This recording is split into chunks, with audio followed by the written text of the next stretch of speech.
예, 지수는 계속 조정 양상이고요. 코스피는 10포인트인데 코스닥도 10포인트, 코스닥이 같이 10포인트면 낙폭이 큰 거죠. 1%까지 조금 장중 변동성을 보여줍니다.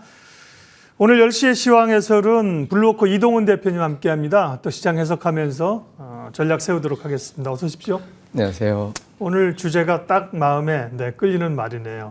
시장 분위기가 좋았는데 이렇게 조정을 받는 흔들리는 이유는 무엇이냐 궁금하네요. 일단은 미국의 이제 통화 정책 FOMC 의사록 공개됐고요. 이번 달에 FOMC를 앞두고 있는데 시장은 금리 이제 좀 내려라. 연준의 의원들은 뭔 소리냐. 2번 이상 올려야 된다. 계속 이러고 기싸움을 하고 있는 건데요. 통화 정책 방향 또 시나리오에 따라서 증시 영향은 어떻게 될까요?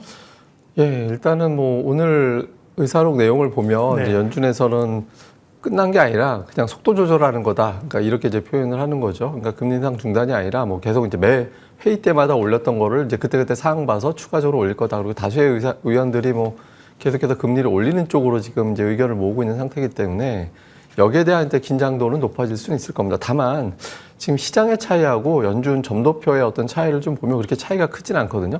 시장에서는 한 번 정도 더 올릴 것 같다라는 거고, 그다음에 연준은 7월에 어쨌든 올리고, 그 다음에 또 상황 봐서 이게 매 회의 때마다 올리는 게 아니라면 예를 들어서 이제 2분기마다 한 번씩 올리는 쪽으로 바뀔 수도 있는 거잖아요. 그래서 지금은 이제 올해 결과적으로 본다라면 올해 금리 인상은 한 번이냐 두 번이냐 뭐 이 차이라서 이 자체가 이제 큰 영향을 준다라고 보기는 어렵습니다. 다만 이제 시장에서는 이제 금리 인상 중단으로 봤던 투자자들이 있었기 때문에 이제 그만큼의 어떤 매도가 나오는 거고 그 매물을 좀 소화하는 과정으로 볼 수 있는데 지금 이제 뒤에 이제 표로 계신 게 이제 올해 연준에서 어떤 금리를 어떻게 할 것인가 이렇게 보여주는 데이터죠. 근데 보시면 7월에 금리 올린다라고 하고 그다음부터 쭉 일자로 내려가고 있거든요. 저게 당초는 이제 내년도 1월부터는 금리가 내려갈 거야 이렇게 이제 전망이 됐다가 지금은 1분기 중에는 금리를 안 내릴 거야라도 수정이 돼 있는데 저건 좀 다르게 해석을 해봐야 됩니다. 그러니까 내년 1분기, 2분기 그런 게 아니라 9월이든 몇 월이든 이제 그때 가서 다시 생각해 볼 거야. 이렇게 이제 봐야 될 것 같거든요. 그래서 일단 시장에서는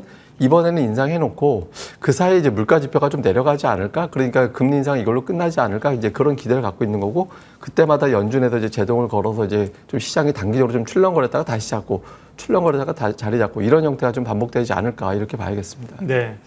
아까 저희가 제목을 보여드리면서 좋았던 시장이 흔들리는 이유는 뭐냐? 결정적인 이유는 뭐냐? 그래서 말을 했으면 책임을 져야죠. 그럼 결정적인 주가 영향이 긴축 때문입니까? 그게 압도적입니까? 다른 요인보다는? 저는 이제 그거보다는 시장에서 자꾸 확인해 보고 싶은 게 7월에 많은 것 같아요. 그러니까 이제 6월하고 7월하고 이제 반기가 바뀐 거잖아요. 그렇죠. 근데 시장에서는 6월에 좀 몇 가지 변했던 거 이런 것들이 있었거든요. 그러니까 이제 물가 지표가 떨어진 걸로 보이긴 하는데 근원 물가는 덜 떨어졌고 그러니까 이제 10월에 과연 금리를 어떻게 할 거냐 이걸 한번 보고 싶은 거고 또 하나는 삼성전자 실적 그러니까 삼성전자 주가가 많이 올라갔는데 실적이 어떻게 나올까 이거를 좀 보고 싶은 게 하나가 있고요. 그다음에 또 하나 가장 저는 이게 중요하다라고 보는데 외국인들이 지난달에 매도했거든요. 그러니까 외국인 투자자들이 매도를 하면서 이게 외국인들이 이제 이걸로 매수를 끝낸 건가? 그러면 이제 외국인들이 매수를 해주지 않는다면 국내 투자들 수급으로 돌릴 수 있는 여건이 없기 때문에 이제 시장이 좀 바뀌나 보다 이렇게 걱정을 하게 되는 건데 근데 다만 좀 외국인들 매매의 특징이 분기 마지막 달에는 매도를 했었거든요. 그러니까 올해 3월을 제외하고는 이제 분기 마지막 달에는 매도했다 그 다음에 매수로 바뀌었었는데 올해 3월도 사실은 마지막 2거래일 동안 9천억 원 수매수가 들어와서 그렇지 그 전까지 매도였거든요. 그래서 시기적인 특징인지 뭐 외국인들이 이탈한다 이렇게 보기는 어렵습니다. 그래서 지금 어쨌든 이런 돌아가는 상황을 외국인들이 투자자들이 확인하고 움직이자라는 신중함 때문에 이제 멈춘 거지 이게 뭐 하락장의 시장 이렇게 보기는 어려운 것 같습니다. 글로벌 증시 관련해서 두 가지만 더 여쭤보겠습니다. 미국의 지금 상승을 최근에 이끌어온 거는 대형 기술주들이거든요. 빅테크들의 실적 혹은 좋은 건 알지만 밸류에 대한 논란이 있습니다. 그 부분은 어떻게 생각하세요? 이게 이제 밸류에 대한 논란이 제기되는 게 자꾸 IT 버블 때 얘기를 하거든요. 맞아요. 그러니까 IT 버블 때만큼 비싼 거 아니냐 이런 거 그때만큼 이제 관계에 가까운 어떤 수급에 집중이 돼 있다 보니까 근데 지금 반론이 있는 게 빅테크주들은 매년 두 자릿수 이상의 어떤 이익 증가 규모의 어떤 증가를 지금 끌어왔기 때문에 이제 버블이 아니고 그리고 이 성장이 어느 순간 멈추는 게 아니라 아직까지는 진행형이다라고 이제 보고 있는 관점이 우세하기 때문에 지금 빅테크가 많이 올랐다는 점에서 이제 속도 조절은 좀 나올 수는 있겠지만 여기서 이제 멈춘다라고 보긴 좀 어려울 것 같아서 빅테크에 대한 논란 자체는 그냥 그때그때 잠깐씩 등장하는 이제 노이즈로 작용하지 않을까 이렇게 판단하고 있습니다. 네. 미중 무역 갈등은 이따가 반도체 광물 제한할 때 다시 얘기하죠. 국내 시장 흐름을 보면 어쨌든 조정 권역입니다. 근데 증권사나 전력가들의 대체적인 시황은 조정의 시작이라기보다는 조정 후의 재상승 쪽을 거의 많이 보고 있는 것 같아요. 예. 네. 7월 3분기 대표님 시각은 어떻습니까? 일단 이제 뭐 우리가 이제 금리 얘기를 잠깐 했으니까 이제 금리 얘기를 한 번 더 하면 금리 정책엔 거의 사실상 마무리 수순 아니냐 이렇게 보는 시각이 있거든요. 그러니까 이게 좀 차이가 있는 게 선진 국가들은 6월에 통화정책 회의가 있었던 국가에 거의 한 80% 정도는 금리를 올렸거든요. 네. 근데 반면에 신흥 국가들은 통화정책 회의가 있었던 지난달에 80%는 동결을 했습니다. 그러니까 이게 좀 차이가 있습니다. 그러니까 그렇게 미국 같은 경우도 지금 많아봐야 한 번 또는 두 번 이렇게 이야기를 하고 있고 연준 점도표상으로도 어쨌든 올해 올려도 내년엔 내려간다 이렇게 점도표상으로 나와 있거든요. 그래서 금리 정책에 대해서는 거의 뭐 한 번이나 두 번이나 큰 차이 없다라고 본다라면 이제 마무리로 본다면 신흥시장 쪽에서 뭐 자금이 급격하게 나간다 이렇게 보기는 좀 어렵다라고 봐야 될 것 같고요. 그리고 제가 뭐 예전에 이제 방송 나올 때 그런 말씀드린 기억이 있는데 미국 대통령 임기 3년째 경기 침체가 온 사례가 없다. 근데 올해 실제로 경기 침체가 나올 확률은 현실적으로는 좀 낮다라고 봐야 되죠. 그러니까 침체 가능성이 낮다라는 거는 기업들의 실적 전망을 급격하게 하향 조정할 가능성도 현재로서는 그렇게 높지 않다라고 보고 있거든요. 그래서 지금은 일시적인 어떤 매물 소화가 진행된 다음에 또 이제 하이닉스가 뭐 저점 대비 고점이 올해 한 60%까지 올라가기도 했었으니까 여기에 대한 어떤 숨고르기 이후에 이제 다시 한번 상승 시도가 나오지 않을까 이렇게 보고 있습니다. 네. 역시 이제 매물 소화 후에 좀 가격이라기보다는 기간 조정 이후에 재상승 쪽으로 시각을 비슷하게 주셨습니다. 삼성전자가 이제 당장 내일입니다. 이제 분기 실적을 발표하게 되는데 물론 이제 얼마만큼 숫자가 나오느냐도 중요하지만 이후에 그거에 대한 해석이 훨씬 더 중요하잖아요, 그죠? 그러면서 시장 영향을 좀 봐야 될 텐데요. 삼성전자의 흐름, 그 다음에 또 외국인들은 산 거는 삼성전자를 거의 샀으니까요, 그죠? 그 흐름까지 좀 분석해 주세요. 뭐 지금 예상치가 대략적으로 60조 원대 초반, 그러니까 한 62조 원 정도 되고 영업이익은 한 2천억 원 정도 되는데 최근에 2천억보다 좀 올라가는 것 같아요. 최근 비율. 그러니까 최근에 이제 5천억 원에서 좀 높게 잡는 거 9천억까지 이제 증권사 분석이 나왔거든요. 그래서 이런 것들을 감안해 본다라면은 삼성전자는 예상보다는 조금 높게 나올 가능성이 높아 보이고요. 그리고 이제 중요한 건 외국인 투자자들이 여기에 대한 평가를 어떻게 할 것이냐라는 건데 지금 이제 차트로 보고 계십니다만은 외국인들은 아직은 삼성전자에 대해서는 계속해서 매수 관점을 유지하고 있습니다. 그러니까 실적에 대해서는 내년도에 턴어라운드 될 것이다라는 쪽에 무게를 두고 턴어라운드 된다라는 전제라면 지금보다는 뭐 조금 더 올라갈 여지는 좀 있다라고 이제 판단을 하고 있는 거라서 삼성전자 같은 경우 지금 7만 원, 7만 2천 원 사이에서 지금 주가가 거의 갇혀 있는 상태거든요. 근데 만약에 이제 실적이 뭐 쇼크 수준으로 나아갔고 하반기 실적을 다시 정리해야 되는 상황이 생기는 게 아니라면 하반기 실적 개선, 내년도 이제 대폭 이익 증가 이런 구도가 다시 만들어질 가능성이 높다라고 보고 그래서 결국은 이제 8만 원대 정도까지는 한번 넘보는 주가 상승이 이제 이전보다 탄력은 떨어지겠지만 주가 상승은 다시 나타날 가능성이 높다 이렇게 판단합니다. 아까 보여주신 그 표를 보면 외국인들이 계속 사서 지분율이 계속 올라가는 건 좋은데요. 근데 52%입니까 위쪽에? 52.8%. 저 정도면 근데 역사적으로 또 외국인들이 좀 제 앞에 걸 안 봐서 장기 차트를 안 봐서 모르는데.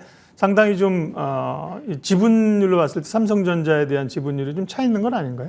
그러니까 지금 보통 50%에서 2, 3, 그러니까 삼성전자 구조 자체가 실제로 유통 주식 비율이 그렇게 높은 주식이 아니잖아요. 그러니까 외국인 지분이 이 정도 되고 대주주 지분이라든가 이런 걸 따져놓고 보면 한 15% 정도 되지 않을까 지금 시장에서 그렇게 추정하고 있거든요. 그러니까 이론적으로 본다면 기관이 많이 팔거나 개인이 많이 팔지 않는 한 외국인들이 살 수 있는 여력은 한계가 있다라고 볼 수 있거든요. 근데 삼성전자가 수량은 줄어들어도 매수가 버텨주게 된다라면 이제 다른 종목 쪽으로 또 수급이 넘어가는 효과, 예를 들어서 뭐 SK하이닉스라든가 이런 것들이 넘어갈 수 있기 때문에 그러니까 지금으로서는 삼성전자에 대해서는 외국인들이 속도 조절은 돼도 뭐 매수 기조에는 큰 차이는 없을 것 같습니다. 네. 중국 그 광물 얘기하고 하이닉스였죠. 사실 삼성전자보다 SK 하이닉스에 더 관심이 있는데요. 그 전에 중국이 핵심 광물 수출을 제한하겠다. 이게 미국의 그 공격에 대한 방어 차원이라기도 하고. 제네럴 재무장관이 오늘부터인가요? 이제 방중하는데 그에 따른 뭐 기싸움이라는 뭐 얘기도 있고 한데 국내 반도체 업계에 미치는 영향은 이렇게 심각하지는 않습니까? 네. 그 중국에서는 그냥 단계별로 가기 위해서 그냥 영향 상대적으로 적은 것부터 이렇게 단계적으로 간 것 같고요. 우리나라에서도 지금 재고량이 뭐 한 40% 되고 필수적으로 들어가는 광물은 아니다. 뭐 이렇게 또 표현을 해서 지금으로서는 그렇게 이제 높아 보이지는 않는데 중국에서 어저께 이게 시작일 뿐이다라고 얘기를 했잖아요. 근데 이제 그 타이밍에 이제 옐런이 갔기 때문에 네.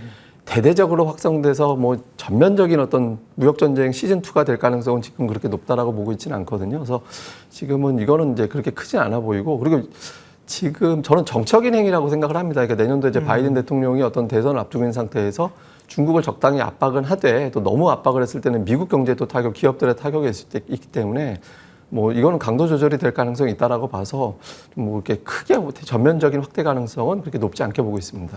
지난번에 그 블링컨 중국 갔잖아요, 그죠? 예. 외교적인 어떤 일선에 서 있는 분이고 이번에 이제 제네디 옐런 재무장관이 간단 말이죠. 뭔가 그래도 수순을 좀 단계적으로 풀어가면서 대화를 하려는 느낌들은 있잖아요, 그죠? 예, 물밑으로 극단적으로 간다는 것보다는요. 긍정적으로 해석할 여지도 있고요.